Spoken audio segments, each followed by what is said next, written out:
Hello students, welcome to all of you on my YouTube channel Shukla and company. बेटा आज हम बात करने चल रहे हैं कि पीजी बीएचयू एंट्रेंस एग्जाम 2020 के बारे में। जैसा कि आप लोग जान रहे हैं कि अब आप लोग का एंट्रेंस एग्जाम स्टार्ट हो चुका है और कल एमकॉम एंट्रेंस भी है कि आप लोगों का एमकॉम का कल एग्जाम है। तो अब आपको क्या क्या चीजें सावधानियां बरतनी हैं, कैसे आपको एग्जामिनेशन हॉल में अपना परफॉर्मेंस देना है, उन चीजों को आप ध्यान दीजिए कि जो भी आप प्रिपरेशन कर चुके हैं आप उस प्रिपरेशन पे भरोसा रखिएगा। और दूसरी चीज हम कहें कि ये एग्जाम आपकी बहुत ही विपरीत परिस्थितियों में हो रहा है कि आप देख रहे हैं कि इस समय पूरा विश्व कोरोना जैसी महामारी से गुजर रहा है। तो आप लोग लापरवाही जरा भी मत बरतिएगा इस कोरोना के लेकर। कि कहने का मतलब कि आप एग्जामिनेशन हॉल जाइए, मीन्स अपने घर से निकलिए, मास्क जरूर यूज कीजिएगा जब तक आप अपने घर ना आ जाइएगा। हो सकता है कि आपकी 1 मिनट की लापरवाही आपके लिए या आपके परिवार वालों के लिए बहुत भारी पड़ जाए, तो इसलिए मास्क जरूर पहन के जाइएगा और उसको उतारिएगा मत, चाहे कुछ भी हो जाए। जब तक कि आपको बहुत बड़ी प्रॉब्लम ना आए उस मास्क की वजह से, तो मास्क मत उतारिएगा, फैशन मत दिखाइएगा। दूसरी चीज कि ये भी ध्यान दीजिए कि अगर आपको जरूरत न हो, अननेसेसरी फैमिली मेंबर्स को साथ में एग्जामिनेशन हॉल पे मत लेकर जाइएगा। कि आप देख रहे हैं कि अक्सर एग्जाम के बाद क्या होता है कि बाहर भीड़ लग जा रही है, तो इन चीजों पे भी प्रिकॉशन आप रखिए, क्योंकि आप लोग पढ़े लिखे हैं कि बच्चे नहीं लगे हैं। अगर आप लोग इन चीजों का ध्यान नहीं रखेंगे तो कौन ध्यान रखेगा। तो अगर आपको जरूरत नहीं हो तो आप अपने फैमिली मेंबर्स को साथ मत ले जाइए। अगर आप अपने फैमिली मेंबर्स को साथ में ले जा रहे हैं तो ये ध्यान दीजिए कि उनको समझा दीजिए कि एग्जाम ओवर होने के बाद आप किसी एक पर्टिकुलर प्लेस पे उनसे मिल लेंगे और हो सकता है कि एग्जाम खत्म होने के 20 से 25 मिनट बाद आप मिलें। मीन्स तुरंत मिलने की होड़ मत लगाइएगा, किसी एक पर्टिकुलर प्लेस पे उनको बोलिएगा वहीं पे इंतजार करें। नहीं तो होता क्या है कि सारे फैमिली मेंबर्स एग्जामिनेशन हॉल के गेट के सामने आ जाते हैं, फैकल्टी के सामने आ जाते हैं, तो उससे क्या होता है कि तब भी भीड़ लग जाती है। और आप भी हॉल से निकलते समय ध्यान दीजिए कि थोड़ा सा 10 मिनट 5 मिनट अगर लेट हो जाए कोई प्रॉब्लम नहीं है, बट आराम से निकलिएगा, हड़बड़ी मत कीजिएगा। ऐसा नहीं कि आप अगर निकल कर पहुंचेंगे घर पे तो आपका कुछ ऐसा चीज है कि जो छूट रहा होगा, सब चीज मिलेगी। आप अपने घर पहुंचेंगे, 1 घंटे लेट से पहुंच जाएंगे और एक घंटे केवल आपके लाइफ के एक दिन के 1 घंटे लेट होने वाले हैं। ऐसा नहीं कि पूरी लाइफ टाइम आप अगर लेट निकल गए एग्जामिनेशन हॉल से तो बहुत बड़ा कुछ खो देंगे। हो सकता है खोए नहीं, जल्दी निकल कर आप हो सकता है खो दें कि अगर आपको कुछ अनहोनी होती है कि इस समय देख रहे हैं कि कितना ज्यादा प्रॉब्लम हो रहा है, तो आप इन चीजों पे ध्यान दीजिएगा। अब हम बात करते हैं आपके स्ट्रेटजी की, मीन्स जो आपका अपना एग्जाम में प्रेजेंटेशन देना है। तो सबसे पहला टारगेट आप ध्यान दीजिएगा, मैं हमेशा से बोलते आया हूं कि आपको 90 to 100 क्वेश्चन ही अटेम्प्ट करने हैं। मीन्स 120 क्वेश्चन में से आपको 90 to 100 क्वेश्चन पे ही जाना है, उससे आगे मत जाइएगा।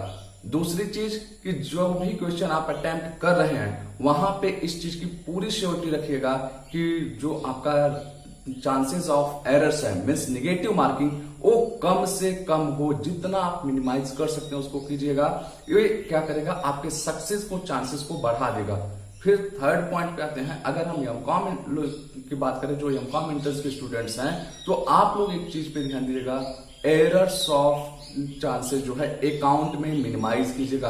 अक्सर क्या होता है, कॉमर्स स्टूडेंट जो होते हैं या किसी भी स्ट्रीम के स्टूडेंट्स होते हैं कि जो उनका मेन स्ट्रीम होता है उस पे उनको ज्यादा कॉन्फिडेंस हो जाता है कि नहीं हम इस पे तो बड़ा अच्छा करेंगे, और एग्जामिनेशन हॉल से निकलने के बाद उसी पॉइंट्स पे उनको लगता है कि नहीं वो गलती करके आ गए हैं। तो अकाउंट्स का जो पोर्शन है उसको आप कह सकते हैं कि बहुत ही प्रिकॉशन के साथ अटेम्प्ट कीजिएगा। क्वेश्चन इजी आते हैं लेकिन जब आप उसको समझने की कोशिश करेंगे तब। अदरवाइज वही अकाउंट्स का सेक्शन जो आपको बीएचयू एंट्रेंस क्वालिफाई करा सकता है, हो सकता है आपको डिसक्वालीफाई करा भी दे, मीन्स आप एग्जाम को क्लियर न कर पाए।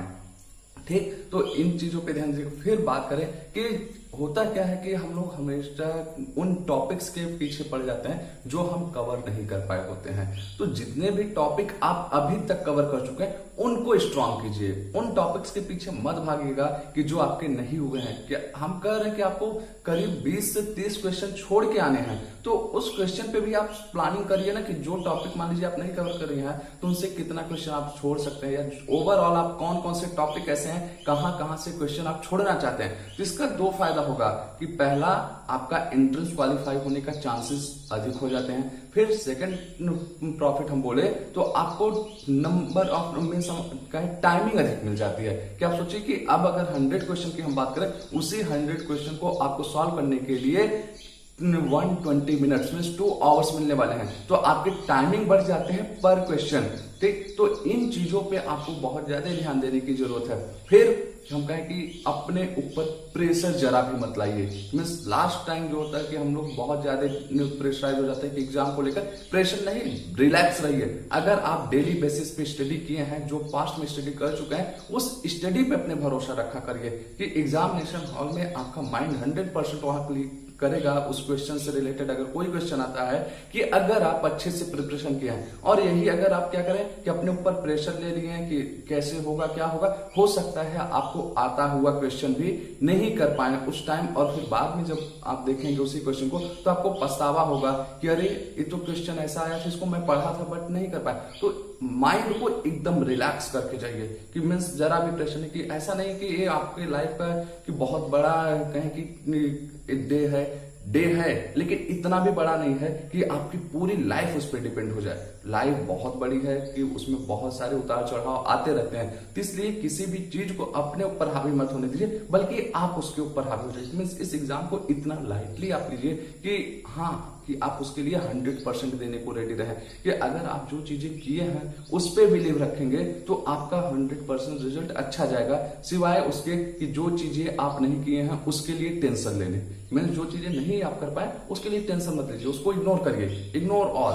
कि जो चीजें आप कर चुके हैं बस उस पर फोकस करिए कि नहीं, मैंने इतना कुछ किया है, तो उससे क्वेश्चन अगर आता है मैं नहीं छोड़ने वाला हूं या मैं नहीं छोड़ने वाली हूं, ये आपका माइंड सेट होना चाहिए। जब इस माइंड सेट के साथ आप एग्जामिनेशन हॉल में बैठेंगे तो गारंटी मानिए कि आप जब एग्जामिनेशन हॉल के बाहर निकलेंगे एक स्माइलिंग फेस देखकर निकलेंगे कि हाँ, मैंने जो किया वो अपना 100% दिया है। क्वालिफाई होना ना होना वो सेकंड प्रायोरिटी रहेगी हमारी। फर्स्ट प्रायोरिटी होना चाहिए सेल्फ सेटिस्फेक्शन। अगर आप सेल्फ सेटिस्फाई हैं तो जान लीजिएगा कि आपका एंट्रेंस 100% क्वालिफाई होगा, इसमें कोई भी शक नहीं है कि कोई आपको रोक पाए। तो इस चीज पे आप लोग ध्यान दीजिए। और फिर बात करें हम, जब आप 90 to 100 क्वेश्चन अटेम्प्ट करते हैं तो आपको बहुत सारे क्वेश्चंस ऐसे मिलते हैं जिन पे आपको डाउट्स आते हैं। मीन्स हो भी सकता है ऑप्शन या नहीं हो सकता। तो अब इस डाउट्स के क्वेश्चन जो होते हैं उसमें भी हम कहें कि उसको 3 क्राइटेरिया में हम बांट सकते हैं। कि पहला क्राइटेरिया जो मेरा है कि हमें ये लगता है कि इस क्वेश्चन का मतलब जो आंसर है 90% चांस है कि यही सही होगा। मीन्स 10% वहां का आपका जो होता है एरर्स ऑफ मार्जिन होता है। फिर हम सेकंड प्रायोरिटी बोले 50-50 का चांस होता है। मीन्स 50% आपको लगता है कि सही होगा, 50% लगता है गलत होगा। फिर इसके बाद बोले थर्ड प्रायोरिटी जो आपकी होती है कि थर्ड क्राइटेरिया, उसमें आपको लगता है 10% सही होगा, 90% चांसेस होंगे आपके गलत होने के। तो अब इसमें हम कहें जो आपका फर्स्ट और सेकंड क्राइटेरिया उस पे आप जा सकते हैं। मीन्स अगर हम कहें कि आपको 5 क्वेश्चन ऐसे लग रहे हैं जहां पे आपको लगता है कि 90% चांस है वो आपका सही होगा, 10% चांस है आपके गलत होंगे। तो अगर आप 90 क्वेश्चन तक कर चुके हैं तो आप इन 5 क्वेश्चन को अटेम्प्ट कर सकते हैं।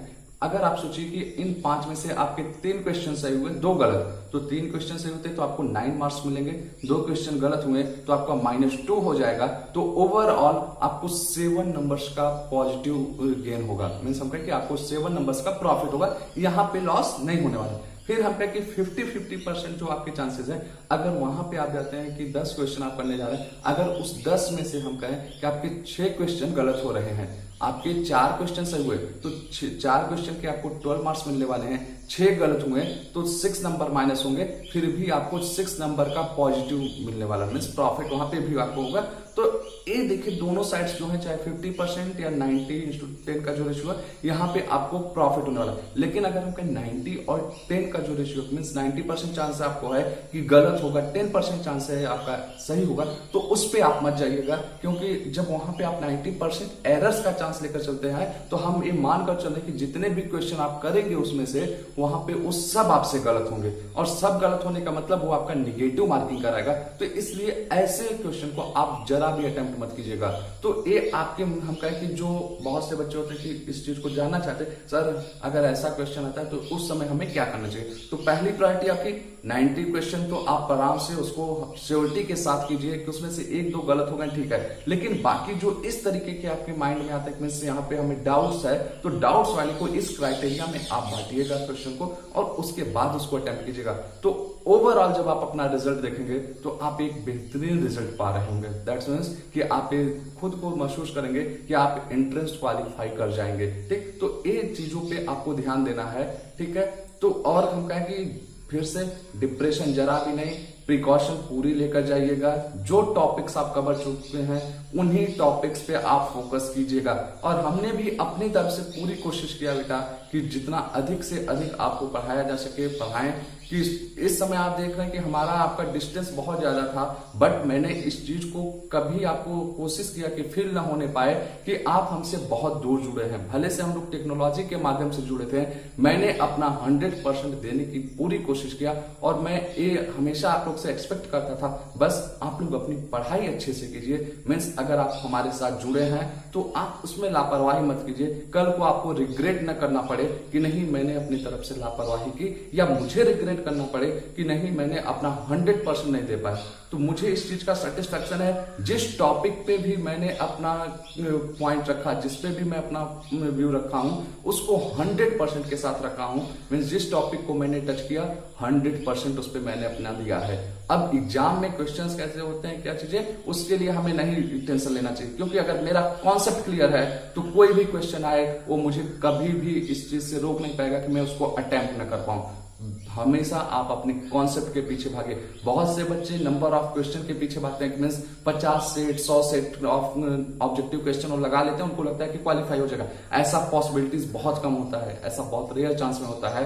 मेन उन्हीं लोगों का क्वालिफाई होता है, हम बोले जिनका कॉन्सेप्ट अच्छे से क्लियर है, मीन्स अच्छा मार्क वही गेन करते हैं। बाकी क्वालिफाई होना ना होना वो तो एंट्रेंस है, ऑब्जेक्टिव टाइप क्वेश्चन है। अगर आपका ऑप्शन सही लग गया तो आप क्वालिफाई कर जाएंगे, आपका वही ऑप्शन गलत लग गया तो आप नहीं क्वालिफाई कर पाएंगे। और ऐसे में बहुत से ऐसे लोग होते हैं जो पढ़े होते हैं, मीन्स जो अच्छा परफॉर्मेंस देने वाले थे, कभी कभी वो भी क्वालिफाई नहीं कर पाते हैं, तो उसकी बात अलग है। तो क्वालिफाई और क्वालिफाई नहीं हो पाना वो हमारे लिए मैटर नहीं करता है, हमारे लिए मैटर करता है हम अपना 100% देंगे। तो इन चीजों को आप ध्यान में दीजिएगा। अगर आपके कोई भी डाउट्स होंगे अभी भी एग्जाम हॉल में जाने से पहले, मीन्स कल आपका एग्जाम है, अगर आज आपके कोई डाउट्स होते हैं तो आप पूछिएगा, मैं पूरी कोशिश करूंगा उन डाउट्स को सॉल्व करने का। मीन्स डाउट्स इस तरीके का लीजिएगा, जो टॉपिक आप पढ़ चुके हैं उससे रिलेटेड अगर आपको कहीं पे कोई प्रॉब्लम आ रही है तो आप बात कीजिएगा। जो टॉपिक आप कवर नहीं किए हैं तो आप लास्ट मोमेंट पे उसका प्रेशर अपने ऊपर मत लीजिए। ठीक, तो इसी बातों के साथ मैं अपनी बातों को समाप्त करता हूं। Okay, thank you, good luck for tomorrow exam.